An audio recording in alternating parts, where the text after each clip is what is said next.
تو ہمارے اہل سنت و جماعت والے کیا کہتے ہیں؟ ہر شے سے مراد موجود، اور موجودات میں مکتوبات قلم، مکنونات لوح محفوظ کے جو کچھ لوح محفوظ میں لکھا ہوا ہے وہ بھی داخل ہے۔ تو قرآن عظیم میں روشن بیان ہو گیا لوح و قلم سب کا۔ تو اب قرآن سے پوچھتے ہیں کہ تجھ میں کیا ہے؟ تو قرآن میں کیا کیا محفوظ ہے؟ کل صغیر و کبیر مستطر، ہر چھوٹی اور بڑی چیز لوح محفوظ میں لکھی ہوئی ہے۔ لا حبۃ فی ظلمات الارض ولا رطب ولا یابس الا فی کتاب مبین، کوئی دانہ ایسا نہیں جو زمین کی اندھیریوں میں ہو، اور نہ کوئی تر اور نہ کوئی خشک چیز مگر وہ لوح محفوظ میں ہے۔ وَلَا أَصْغَرَ مِنْ ذَلِكَ وَلَا أَكْبَرَ إِلَّا فِي كِتَابٍ مُبِينٍ، اور ذرہ سے چھوٹی اور بڑی کوئی ایسی چیز نہیں جو لوح محفوظ میں نہ ہو۔ وَكُلُّ شَيْءٍ أَحْصَيْنَاهُ فِي إِمَامٍ مُبِينٍ، اور ہم نے ہر شے کو لوح محفوظ میں محفوظ رکھا ہے، کر رکھا۔ 4 آیتیں میں نے آپ کے سامنے پڑھی، ان سے کیا ثابت ہوا کہ روز اول سے لے کر روز آخر تک جو کچھ ہوا اور جو کچھ ہوگا لوح محفوظ میں سب لکھا ہوا ہے۔ اس کا روشن اور تفصیلی بیان قرآن پاک میں ہے، اور جو کچھ قرآن پاک میں ہے اس کا مکمل کامل علم اللہ تعالی نے اپنے پیارے نبی صلی اللہ علیہ وسلم کو عطا فرمایا۔ تو بلا شبہ حضور ما کانا وما یکون کے عالم ہوئے، کوئی شبہ نہیں۔ یہاں اتنی آیتیں سن کر ایک سمجھنے والے کے لیے کوئی شبہ رہتا نہیں۔ آئیے اس حوالے سے مزید باتیں کروں۔ آپ نے یہ سنا کہ اللہ تعالی اپنے خاص غیب میں سے جس قدر چاہتا ہے اپنے پسندیدہ رسول پر ظاہر فرماتا ہے، ان کو سکھاتا ہے، بتاتا ہے۔ جناب اشرف علی تھانوی کے پاس ایک سوال آیا،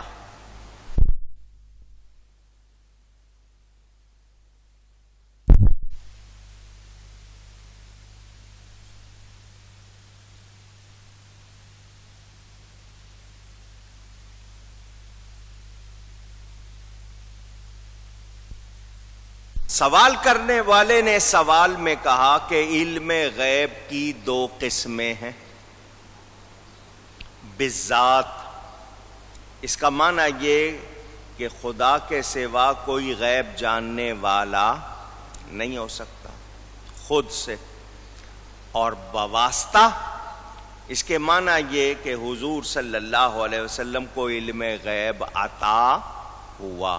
یہ 2 قسمیں ہوئیں۔ اگر کوئی یہ عقیدہ رکھے کہ بالذات اللہ جانتا ہے، عالم الغیب اس کے سوا ذاتی طور پر کوئی نہیں ہو سکتا، اور بواسطہ یعنی اللہ نے عطا کیا، حضور کو علم غیب دیا، تو زید یعنی کسی شخص کا یہ عقیدہ رکھنا کیسا ہے؟ تھانوی صاحب اس کے جواب میں کیا لکھتے ہیں ذرا سن لیں۔ وہ کہتے ہیں پھر یہ کہ آپ کی ذات مقدسہ پر علم غیب کا حکم کیا جانا، یعنی نبی کے لیے علم غیب جاننے والا ہونا، یہ ماننا، کہنا، اگر بقول زید کسی کے کہنے کے مطابق صحیح ہو تو دریافت طلب یعنی پوچھنے والی بات امر یہ ہے کہ اس غیب سے مراد بعض غیب ہے یا کل غیب. کہ کسی نے اگر یہ کہا کہ نبی پاک صلی اللہ علیہ وسلم بھی علم غیب جانتے ہیں، تو اب پوچھنے والی بات یہ ہے کہ اس سے مراد بعض غیب ہے یا کل غیب. اب سنیں ان کے الفاظ تاکہ آپ کو پتہ چل جائے جھگڑا ہے کیا. آپ سمجھتے ہیں صرف میلاد نہیں مناتے تو یہ جھگڑا ہے، کچھ لوگ سمجھتے ہیں وہ 11ویں نہیں کرتے یہ جھگڑا. آپ ذرا سنیں جھگڑا ہے کیا. تھانوی صاحب لکھتے ہیں اگر بعض علوم غیبیہ مراد ہیں، کل نہیں بعض، تو اس میں حضور ہی کی کیا تخصیص ہے. اگر یہ کہا جائے کہ اللہ کی عطا سے نبی بعض غیب کی باتیں جانتے ہیں تو اس میں نبی کی کیا خصوصیت ہے. اب اگلے لفظ اللہ کی پناہ، ایسا سے مراد تشبیہ ہوتی ہے یا مقدار ہوتی ہے. ایسا سے مراد اتنا یا اس جیسا، یہی مراد ہوتی ہے نا. ایسا علم غیب تو زید و عمر بلکہ ہر صبی و مجنون بلکہ جمی حیوانات و بہائم کے لیے حاصل ہے. اس کا اردو ترجمہ سن لیں کہ ایسا علم تو ہر نتھو پھتو، ہر بچے اور پاگل بلکہ تمام جانوروں اور چوپایوں کو بھی ہے. جیسا علم نبی کو ہے ویسا جانوروں کو بھی ہے. ایسا حرف تشبیہ اس میں وہ بیان ہوا ہے. حضور صلی اللہ علیہ وسلم کے لیے پہلے تو شک کیا کہ اگر دوسرے کے کہنے کے مطابق صحیح ہے تو پہلی پوچھنے والی بات یہ ہے کہ بعض غیب ہیں یا کل غیب. تھانوی صاحب نے 2 قسمیں کی اور پہلی قسم کا تو انکار کر دیا. کل غیب کا علم نبی کے لیے عقلاً نقلاً باطل ٹھہرایا. اگر وہ اس کو آگے واضح بھی کرتے ہیں اگر بعض علوم غیبیہ مراد ہے یعنی کچھ، تو اب حضور کی کیا خصوصیت. اس میں انہوں نے آگے کیا کہا، چونکہ ہر شخص کو کسی نہ کسی بات کا علم ہوتا ہے جو دوسرے شخص سے مخفی یعنی پوشیدہ ہے، تو چاہیے کہ سب کو عالم الغیب کہا جائے. اس عبارت پر اعلی حضرت فاضل بریلوی نے کفر کا فتویٰ دیا تھا. پہلے دن نہیں، 16 سال. کتنا عرصہ؟ ان کو جواب لکھتے رہے کہ تم نے جو عبارت لکھی ہے غلط ہے. وہ کہا نہیں صحیح لکھی ہے. دلیلیں دی اعلی حضرت نے، وہ نہیں مانے. پھر اعلی حضرت نے کفر کا فتویٰ دیا کہ تم نے نبی کے علم کو جانوروں سے تشبیہ دی ہے کہ پاگلوں، بچوں، جانوروں کو بھی ایسا علم. اب آپ کو سمجھ آیا اصل جھگڑا کیا ہے؟ کہ اللہ نے نبی کو جو علم دیا، کہتے ہیں ایسا علم جانوروں کو، پاگلوں کو، بچوں کو بھی ہے. تو یہ نبی کی توہین ہے یا نہیں؟ پوچھ رہا ہوں. تو نبی کی توہین کیا ہوئی؟ کفر. کیا ہے؟ تو جس شخص کا یہ عقیدہ ہو اس کی نماز ہوئی؟ پوچھ رہا ہوں. ایسے شخص کو جو ولی یا مومن مانے وہ خود مومن رہا؟ پوچھ رہا ہوں. یہ ذہن میں رکھیں. تھانوی صاحب کے ماننے والے آج تک اس عبارت پر قائم ہیں، آج بھی مناظرے کرتے ہیں، لڑتے ہیں، اور باقاعدہ کہتے ہیں کہ ان کے بڑے نے غلط نہیں لکھا، چنانچہ میں آپ کے سامنے مثال رکھتا ہوں۔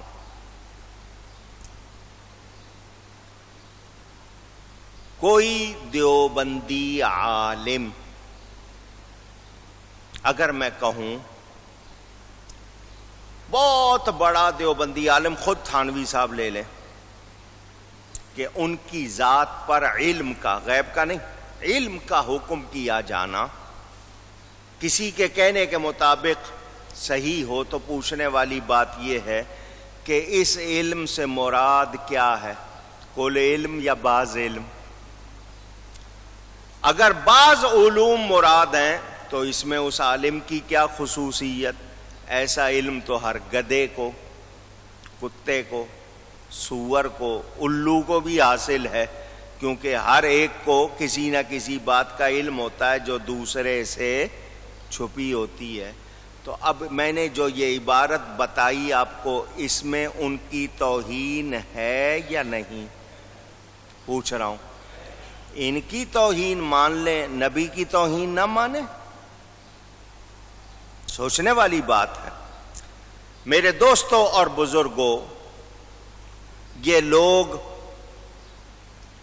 اس حوالے سے جو باتیں کرتے ہیں، میں نے صرف یہ درمیان میں آئی، آخر میں لانی تھی، میں نے ابھی سنائی ہے، انشاءاللہ اس پر مزید گفتگو کروں گا، آپ کو بتاؤں گا کہ یہ نبی پاک صلی اللہ علیہ وسلم کے لیے کیا کیا کہتے ہیں۔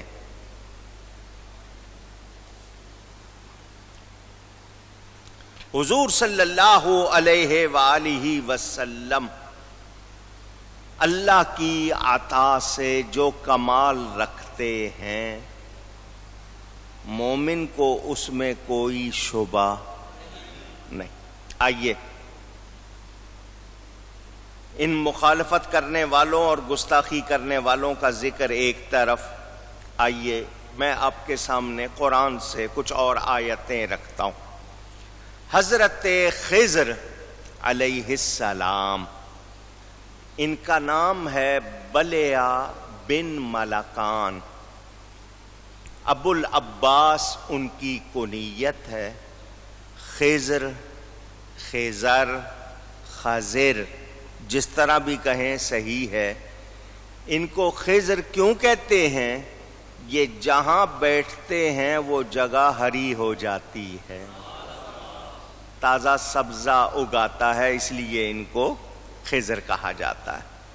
ان کے لیے اللہ تعالی کا فرمان قرآن میں، وَعَلَّمْنَاهُ مِن لَّدُنَّا عِلْمًا، اور ہم نے اس خضر کو اپنا علم لدنی عطا کیا۔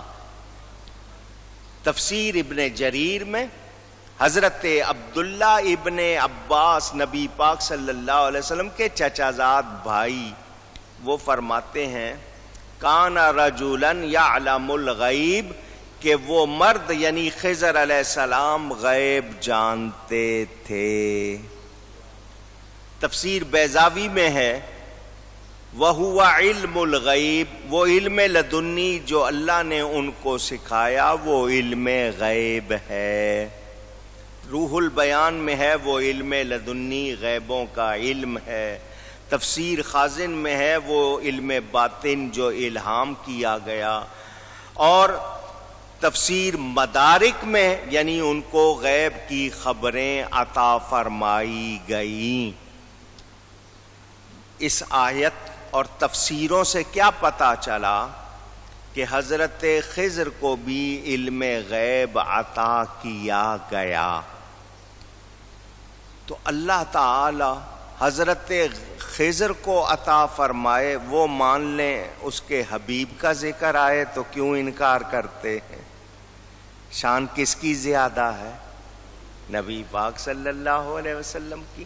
تو حضور کا ذکر آئے تو مانتے نہیں ہیں، کسی اور کا ذکر ہو تو وہاں پر مان لیتے ہیں۔ تو پتہ چلا ان کو حضور سے چیڑ ہے، علم سے چیڑ نہیں ہے، نبی سے چیڑ ہے۔ وہی بات اپنے بڑے کے لیے مان لیں گے، وہ بھی آپ کو میں انشاءاللہ سناؤں گا۔ آئیے یہ قرآن کی کچھ آیتیں پڑھتے ہیں جن سے یہ ثابت ہوتا ہے کہ نبی کو علم غیب نہیں ہے. اب میں آپ کو ان آیتوں کے بارے میں بھی بتا دوں، کیونکہ نفی اور اثبات میں آپ کو شروع میں بتا چکا. کچھ آیتیں یہ کہتی ہیں اللہ کے سوا کچھ نہیں جانتا، اور کچھ آیتیں بتاتی ہیں اللہ کے بتانے سے اس کے پیارے جانتے ہیں. ہم نے دونوں کو ماننا ہے. یہ نہیں ہو سکتا کہ قرآن کا کچھ مان لیں اور کچھ چھوڑ دیں، ایسا ہو سکتا نہیں. لا يعلم من في السماوات والارض الغیب الا اللہ. سورہ نمل میں یہ آیت. اب سورہ انعام کی وَعِندَهُ مَفَاتِحُ الْغَيْبِ لَا يَعْلَمُهَا إِلَّا هُوَ. ان دونوں آیتوں کا ترجمہ، زمین و آسمان میں اللہ کے سوا کوئی غیب نہیں جانتا. دوسری آیت، اور اسی کے پاس غیب کی کنجیاں ہیں، انہیں اللہ کے سوا کوئی نہیں جانتا. یہ دونوں آیتیں میں نے آپ کے سامنے پڑھی. اس سے پہلے میں نے جتنی آیتیں پڑھی وہ بھی قرآن کی ہیں یا نہیں؟ پوچھ رہا ہوں. ان کو بھی مانیں گے، اس کو بھی اونچی. اب بات کیا پتہ چلی؟ جن آیتوں میں ہے کہ اللہ بتاتا ہے وہ بھی سچی، جن میں ہے اللہ کے سوا کوئی نہیں جانتا وہ بھی سچی. سمجھیں گے کیسے؟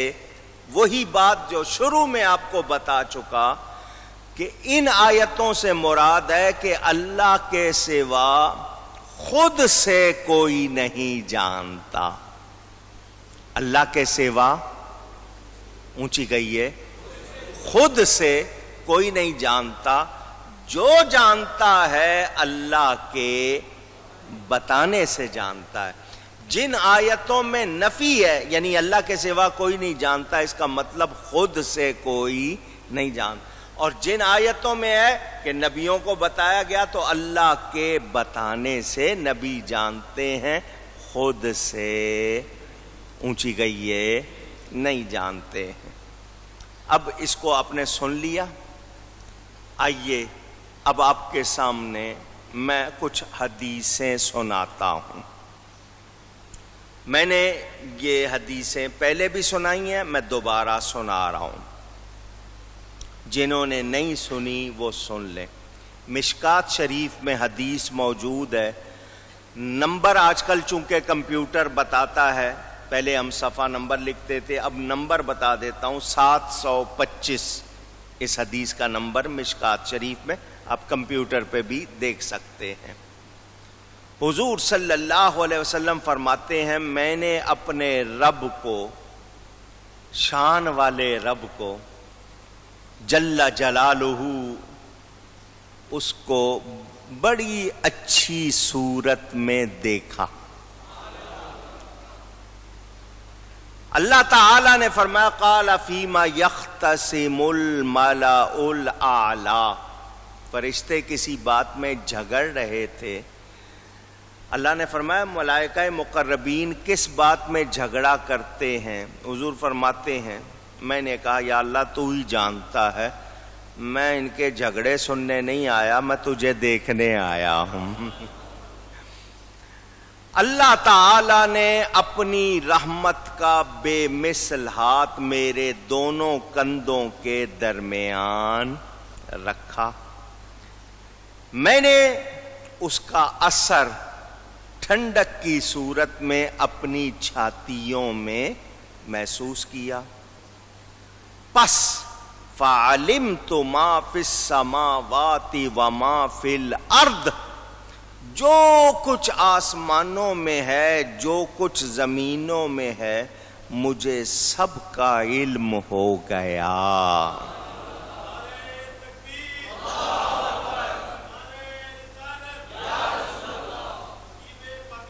امام ملا علی قاری رحمت اللہ علیہ اس حدیث کی شرح میں فرماتے ہیں، علامہ ابن حجر نے فرمایا ما فی السماوات سے آسمانوں بلکہ ان سے بھی اوپر کی تمام کائنات کا علم، جیسا کہ قصہ معراج سے مستفاد یعنی اس سے حاصل ہوتا ہے، اور زمین وہ تمام چیزیں جو ساتوں زمینوں میں بلکہ ان سے بھی نیچے ہیں، حضور کو سب معلوم ہو گئیں، جیسا کہ نبی پاک صلی اللہ علیہ وسلم نے خود بھی خبریں دیں، بتایا۔ حضرت شاہ عبد الحق محدث دیلوی رحمت اللہ علیہ نام سنا ہے؟ پوچھ رہا ہوں۔ یہ وہ ہستی ہیں جو ہندوستان میں حدیث کا علم لے کر آئے۔ ان کو روزانہ بلا ناغہ حضور صلی اللہ علیہ وسلم کی زیارت ہوتی تھی۔ وہ اس حدیث کی شرح میں کیا فرماتے ہیں؟ حضور نے فرمایا پس جانا میں نے جو کچھ آسمانوں میں اور جو کچھ زمینوں میں ہے، یہ عبارت یعنی حضور کا یہ فرمانا تمام علوم جزوی و کلی کے حاصل ہونے اور ان کے احاطہ کرنے کی ہے۔ تھوڑے یعنی ہر ایک کی ڈیٹیل، جزیات، پارٹس، ہر بات تھوڑی بھی پوری بھی اللہ نے نبی کو عطا کر دی۔ جب وہ کہہ رہے ہیں عطا کر دی، اور آج کوئی اتنا سا علم بھی نہ رکھتا ہو اور کہے نہیں دی ہے، تو ان کو مانیں گے یا ان کو مانیں گے؟ سوچئے۔ اب ایک حدیث آپ کو اور سنا رہا ہوں۔ کہاں ہے یہ حدیث؟ بخاری شریف میں، نمبر ہے 3192 بخاری شریف کا حدیث کا نمبر۔ حضرت عمر فاروق رضی اللہ تعالی عنہ امیر المومنین وہ فرماتے ہیں، قام فینا رسول اللہ صلی اللہ علیہ وسلم مقاما فاخبرنا ان